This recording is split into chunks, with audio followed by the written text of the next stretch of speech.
ఈరోజు బలపరిచే వాక్యము యెషయా 41వ అధ్యాయం 10వ వచనం.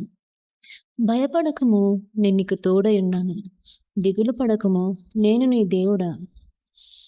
ఈ ఒక వాక్యం మనకు ఒక గొప్ప విషయాన్ని గుర్తు చేస్తుంది. మన జీవితంలో ఏం జరుగుతుందో మనకు తెలియకపోవచ్చు. రేపు ఎలా ఉంటుందో తెలియకపోవచ్చు. మన సమస్య ఎప్పుడు పరిష్కారం అవుతుందో కూడా మనకు తెలియకపోవచ్చు. కానీ ఒక్క విషయం మాత్రం మనకు తెలుసు, మనతో దేవుడున్నాడు. అందుకే దేవుడు భయపడకు అంటున్నాడు. నీకు బలం లేనప్పుడు ఆయన నీ బలం.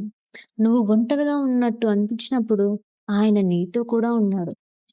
అన్నీ నీ చేతుల్లో లేనప్పుడు నీ జీవితాన్ని ఆయన చేతుల్లో పెట్టు.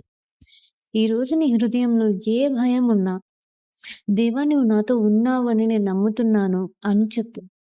భయపడకు, దేవుడు నీతో ఉన్నాడు.